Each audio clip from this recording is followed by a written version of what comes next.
Hi, this is Pamela Berthum, still standing.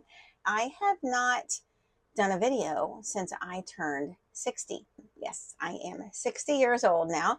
And I really just want to talk about what I have learned in my first 60 years is how little I know.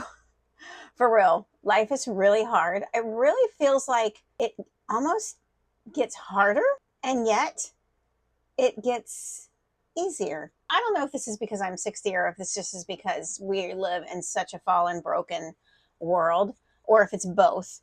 But everybody I know is going through hard stuff. I'm going through hard stuff. Life is hard. I remember being younger and feeling like life was hard, but this just feels harder. So I don't know if it is not having the energy to deal with the hardness, or if it's just because we're in that time of life right now, because we are in the end days. I don't know how long these end days are going to be lasting, but we are in the end days. And I really don't know hardly anybody that is not struggling in a serious way at this point, or that has a good, easy, cushy life. So in a way it's harder, but honestly, in a big way, it's easier, because the more life I have lived, the more I realize how little control I have or have ever had. We can do all the right things, and we never know what tomorrow will bring. I just had to have my blood drawn for my 6-month DNA test. I don't. The cancer is not back. I'm sure I won't know for another week and a half, 2 weeks or so, which is fine. I'm not worried about it. But it makes you stop and think, because it could be. And I really have no control over that. What if? What if? And the reality is, I already know I have no control. I already know the cancer can come back anytime. I already know that my multiple sclerosis could totally flare up at any time. I also know that because other people are going through such hard things, some of them can tend to make bad decisions, or maybe necessary decisions for them to be able to cope with what they're going through. I have a situation like that going on right now that is literally a heartbreaking situation. But I know that I know that I know that God is in control. And that is why I also think as I get older, it's easier. It's easier to rest in that. It's easier to just live in the moment. I read somewhere, I actually wrote it down. I read somewhere that pain is in the past, worry is in the future. So live in the present. So for people like me that are naturally high strung, type A, worry and anxiety tend to be a part of your present. I don't want that. I don't want that anymore. I've always had a very flaky memory. Maybe that's a good thing. It's a frustrating thing, but maybe it's a good thing, because it's harder to live in the past when you don't really remember it that terribly well, especially the details and the specifics. And I do know that since I was at least 26 years old, every decision that I have made has been made, especially big decision, has been made with much, much prayer, and with putting my kids first, putting God first, putting my kids above myself. And my husband, not as much. There's some mistakes I've made, because we got married at 17, about 2.5 weeks before I turned 18, about 6 weeks before my husband turned 18. And we had our first at 20. We were only married for just over 2 years. So we had our first at 20. And I have always been very much about being a mom. That has always been what I felt like was my most important role in life. And unfortunately, I was not as good of a wife, because I always did. And my husband accused me of this throughout the entire process. And I felt like I was doing the right thing. I felt like that's what I was supposed to do. I was wrong. But I always put my kids first. And now I'm kind of suffering the fallout for that. And Greg and I are trying to reinvent our relationship a bit, which is, I think, a common phase probably for people that are in this empty nest stage of life. And we have very little control with so many things, with the parents, the elderly parents, and with having sold our house and everything to travel, blah, blah, blah. We all have our own stories. This is not about me. This is about how to embrace life every day, live it to its fullest. You can't change anything you did or said in the past. You cannot repeat the past. You can't change it. You can't go back and change it. So there's no reason to worry about it. Even God says, well, who by worrying could add a single hour to their life? You can't. We can't change a thing. And he will take care of us. He's promised. So we don't need to worry about the future as well. We can't change the pain of the past. We can't change anything about the future. I mean, I can get hit by lightning, especially in Florida right now, because there's lots of lightning in Florida. But I could get in a car accident. Going to be traveling over the next few days. We could get in a car accident and just be killed at any moment. The cancer could come back. My point is, we really do not have control over the future, but God really does. And I think as we get older, as I get older, I'm just more comfortable in my skin. I have always been a people pleaser to the stupidest degree. And I do feel like, of all the commandments, the greatest of these is to love God and to love others. I do feel like it's incredibly important to love others. I don't subscribe to that put yourself first mentality. Never have. It doesn't say to do that anywhere in the Bible. It says you put God first, you put others second, and then you take care of yourself as well. But that's different than people pleasing. People pleasing is just, yes, yes, okay, yes, sure, I can do this. Oh, it's okay. No, everything, it's okay. I have done that my entire life. I don't want anybody getting upset with me. I don't want to hurt anybody's feelings, which I still don't. I don't want to say the wrong thing. I don't want to do the wrong thing. And in so doing, I have lived my life with a stomach ache. I have lived my life anxious. I have lived my life waiting for the next shoe to drop. Probably why I got colon cancer in the first place. I think colon cancer was the next shoe. Then afterwards, nothing else seemed to carry that kind of weight for me anymore, because I realized that I can't control when that next shoe is going to drop, and there's shoes going to be dropping all the time, and they're going to be dropping until I drop. And all I can do is live in the moment. And I think in my 60 years, what I have learned the most is to just live in the moment. And when I get stressed out and when things are really going terrible, to just take a deep breath, do what I need to do right now, but not to focus on it. I am big on praise and worship music. To me, that helps keep me focused. My brain likes to it just takes on a mind of its own. That's kind of weird to say about my brain. My brain is a mind of its own. It likes to mess me up. So I use praise and worship music to refocus my brain, to refocus my heart, and just to live in the moment. That's really all we got, is the moment. And how we live in the moment, that, if you think about it, helps to define our past.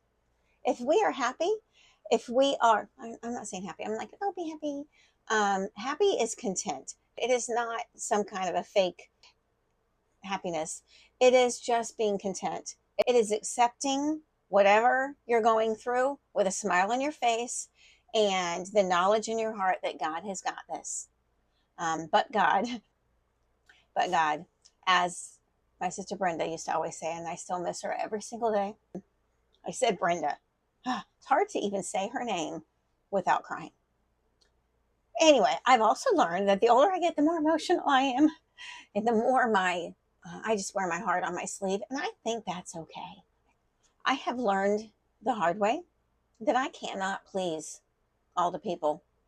Not only all the time, I can't please them hardly any of the time. I've stopped trying. I am going to please my Father who art in heaven. Hallowed be thy name. I'm going to try to please Jesus, because my goal is no longer to please everybody. My goal is simply to hear someday, well done, my good and faithful servant. That's all I want to hear. And I think, having gone through the cancer and knowing that it could come back any day, statistically it should. I mean, I don't think it's going to. I really feel like Jesus healed me, and I don't feel that he is going to allow me to get it back, but who knows? Even if, a song by Mercy Me, even if. I know he has totally healed me. I know he could heal me at any moment. Even if it's coming back, he could heal that too. But even if you don't, my heart's in you alone. Yeah, I trust in him completely and fully. What is the worst case scenario? I die and go straight to heaven. That's not not only is that not bad, it's almost preferable. I know that sounds terrible, but it is. But yeah, just love others. And I think the other thing I've learned is I have always been about unconditional love. Very easy to say. It's not easy to do. When you have somebody you have so unconditionally loved in every way, shape, and form, who's turning their back on you. Regardless, we are to unconditionally love others, not to let them walk all over us, not to let them control your life and make you miserable, but just to unconditionally love them. And when they come back, I can just say, it's fine. I love you. I've always loved you. Unconditional love is loving people that are hard to love. Loving people that think differently than you do. Loving people that don't love you in actions. They love you in words. They love you in responsibility because they have to love you. But they don't love you.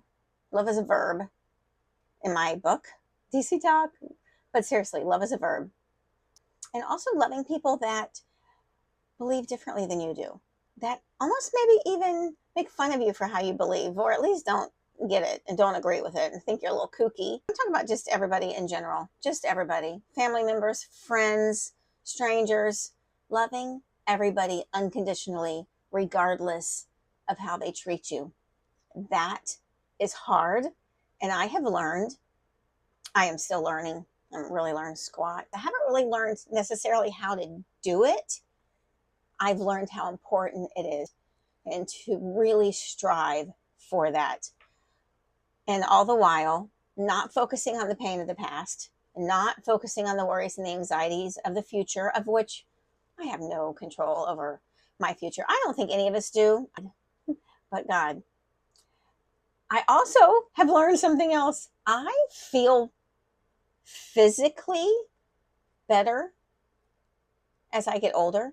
I feel like, memory wise, I'm a little concerned about some of that stuff. And yeah, I have my health issues, but I feel like I handle my health issues well. I feel like I am in a better headspace with my health. I am so appreciative of not having cancer that my aches and pains do not get me down as much as they used to, or overwhelm me as much as they used to. I get overwhelmed now, being older, by emotional stuff, by people that I love and care about. So the older I get, the more I appreciate being older and still being healthy, still being able to walk, still being able to run, jog, still being able to volunteer at a horse farm, still being able to go to the beach and walk on the sand,